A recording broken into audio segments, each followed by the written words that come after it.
Shoot. Writing reality for others. Lame. Oh man. You. Yeah, why don't you tell people how they are, what they are like? uh, it's a hard thing because where in this does observations come? Because you can see as an outside eye some things, but should you keep them to yourself? That's a question. How do you note them? You know, how do you observe and express and scratch that itch of trying to express and figure it out by voicing it? Because sometimes we have to talk things out loud and talk things through to even realize that stuff that's just bubbling to the surface of our consciousness.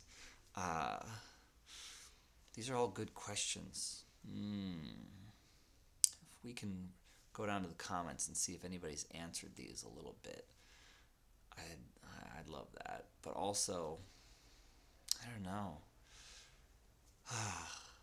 But also, what are my answers to this? I think there's balance, in all these things. Should you keep it to yourself? How do you tell somebody these things you observe? Uh, when you fact somebody, with what you see, and they don't tend to agree, I'm not sure how useful it is fighting to write their reality for them. Because even if that is what you see, if that is not their experience and they're the only audience, it's just you two one on one, then what good is it telling them something that they can't hear? I have that in another video, which I'll try to link to somewhere. Or perhaps somebody in the comments will link it and everybody else will thumb up that comment. uh, but, because maybe that video hasn't been posted yet, so subscribe and find out.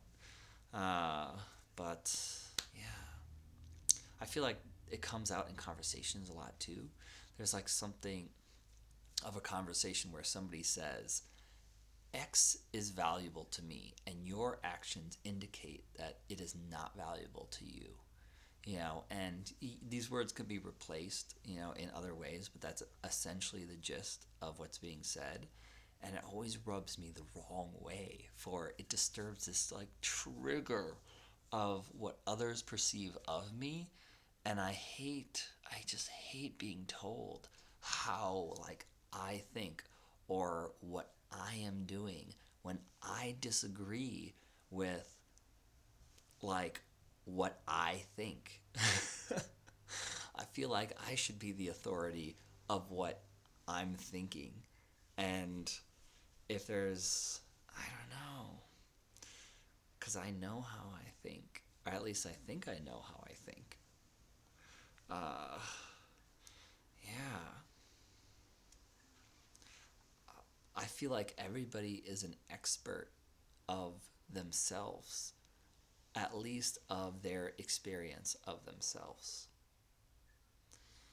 There's things that they can't see that they need an outside eye for, but they're 100% sure what they feel and what they think about things and what they believe. Uh, yeah, man. And I just hate it when I'm not even part of the conversation. When others tell others, how I am or how I think, and I'm not even a part of the reality interpretation process. I'm just like a straw man that doesn't even matter. I think that's I think that's the worst in a lot of ways. Uh, I don't know. Like, I love to read more than just a link to the other video in the comments. I would love to read if you guys have had examples like this, and if you can, post like quote per quote what the conversations are like. That way, it's like, oh, I said this, they said this, I said this type of stuff. That way we can learn about these patterns and loops. Because I feel like there's something to learn here, you know? And if you have any insight on this too, if you have ways that you feel like I'm wrong, and you have a way to, communicate it to where the community is not going to, like, or something that they can hear, then please, I'd appreciate the time that you take to, be that outside eye and communicate that blind spot in things. Because by all means, I'm not the you know, the top authority on things or something. I'm just a guy figuring it out, like you and like a lot of us. So, thank you for being a part of this, and for, you know, being on this journey of figuring out things with me.